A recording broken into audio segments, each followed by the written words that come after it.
This is Children's Health Checkup, where we answer parents' most common questions about raising healthy and happy kids. I'm your host, Maggie McKay.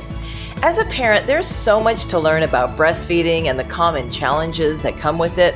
So today, our expert, Shannon Abbott, registered nurse and an international board-certified lactation consultant at Children's Health, will fill us in on everything from how to tell if your milk supply is low, how to increase it, when it's time to reach out for help, and much more. Welcome, Shannon. Thank you for making the time to be here. Thank you for having me. There is so much to learn about breastfeeding, as we said. So let's start with, what are the most common concerns or challenges that you see when it comes to helping parents who are breastfeeding? Many times they are concerned, does breastfeeding hurt? What if I have sore nipples? Concerns about milk supply, whether it's oversupply or not enough. If they have plugged milk ducts, maybe pumping and returning to work. Those are some common questions. And what typically causes nipple pain in the early days of breastfeeding? How can breastfeeding parents find relief while still nursing? Well, mild nipple soreness and tenderness can be very common in the first few weeks as you're learning, especially if the pain resolves with milk let down and a rhythmic suck, then it's just the beginning in the learning process. We usually have a 30-second rule when you get a deep latch. If the pain does continue, then you definitely need to seek some help. Nipple pain that lasts throughout the feeding, it can be perceived as moderate to severe pain, or you have nipple trauma. These are signs that damage is being done. Some of the possible causes is a shallow latch. You want to kind of observe for pinching while baby's latched. When the nipple is released, is it creased or lipstick shaped? If you have persistent nipple pain, then you've looked to see if you have a continued shallow latch. Maybe there's variations in infant oral anatomy. Are you looking for tongue tie or a high palate? Looking at mom's nipple anatomy. Baby maybe have a strong or unusual suck. And you also want to see if she's pumping. Is there a misuse of pump and flange sizing? Or if she has a nipple infection, that can also cause nipple pain. One way to deal with the nipple pain is correct the depth of the latch by getting infant to open wider and have optimal or closer positioning of the baby. When a deep latch is achieved, traumatized nipples can still heal with continued nursing. You just want to definitely fix the latch. If the deeper latch does not have a noticeable improvement in comfort, then it's time to consider other factors causing nipple pain. Okay, and how can a breastfeeding parent tell if she truly has low milk supply? And what are some practical ways to increase it? Sometimes low milk supply can be perceived by moms, so it may be a good idea to consult with a lactation consultant to gain a little bit more clarity. The first couple of weeks of breastfeeding is called the programming stage to establish the milk supply, and so the supply is based on supply and demand. The more we empty, the more we make. You want to observe for milk transfer like swallows, softening of the breast with feeding. The infant shows to be satisfied, relaxed, no longer showing feeding cues. That first week of nursing, you're looking at diaper counts. But another thing is steady weight gain and growth, watching that baby's back up to birth weight by 2 weeks. There's other things too to see. Test weighing, which is weighing before and after feeding, or having mommy have milk expression. But just assessing how much a mom can pump doesn't accurately gauge mom's milk production, because a pump and a baby are different, but it can add information to the questions, does she really truly have enough milk? If there's a confirmed low milk supply, you want to look at the possible causes of that and determine the most effective strategies for making more milk. If the low milk supply is confirmed, you want to see what determines the most effective strategies of making more milk. Factors that can affect milk supply may be parent factors like health history, hormonal factors, medications, any condition that maybe affect baby's effectiveness on removing the milk, birth-related factors, delayed milk. There's a lot of things to look at, so you want to gather information. When considering the basic strategies to boost it, you look at how many times is baby nursing or we're expressing the milk. You want to avoid long stretches without nursing or pumping, so more than 4 to 8 hours. Is the baby or the pump emptying the breast effectively? Because frequent milk removal stimulates more milk making.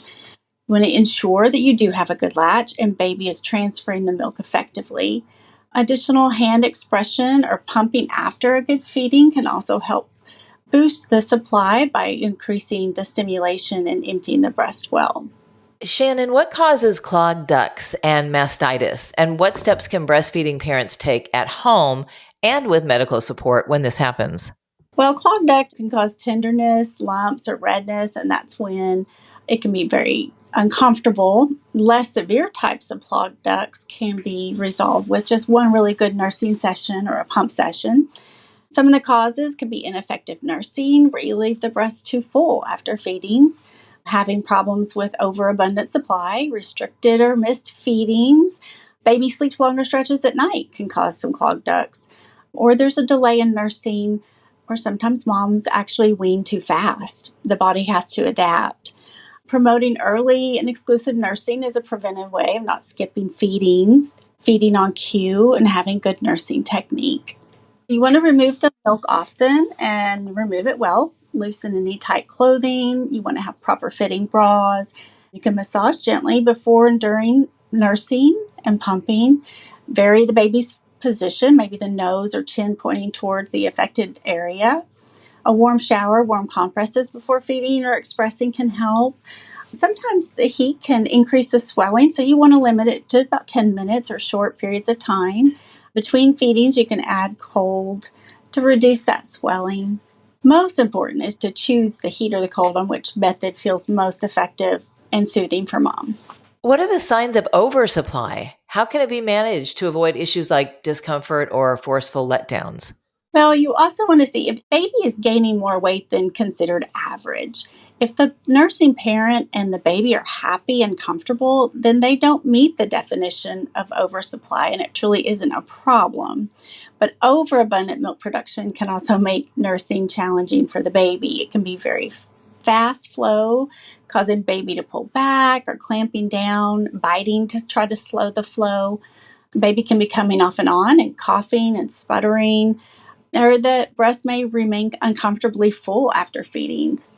Sometimes with an oversupply, they can have recurrent clogged ducts and mastitis.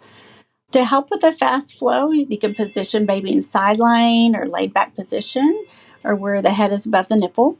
You can nurse more often before you actually start to feel full.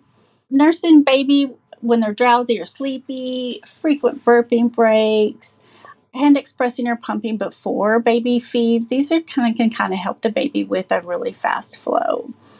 An oversupply could also be caused by overstimulation of the breast. So if baby's feeding really well, mom may be pumping too much after each feeding, causing an overproduction.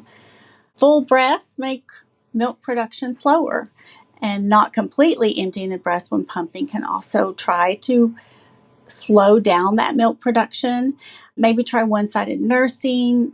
However, it is encouraged to make changes over a period of time so that your body has time to recognize the full breast and adjust the volume. Discuss that oversupply issue with mom's provider if there's no changes in supply after all of these interventions. Shannon, what advice do you have for those who may feel guilt, anxiety, or pressure around feeding their baby, quote unquote, the right way? And when is the right time to reach out for help? Some moms can find breastfeeding emotionally overwhelming. The American Academy of Pediatrics recommends exclusive breastfeeding for the first 6 months and continued breastfeeding along with the appropriate complementary foods as long as mutually desired by mom and child for 2 years and beyond. It is important to look at the mutually desired because everybody's situation is different. Not all moms are able to exclusively breastfeed for one reason or another.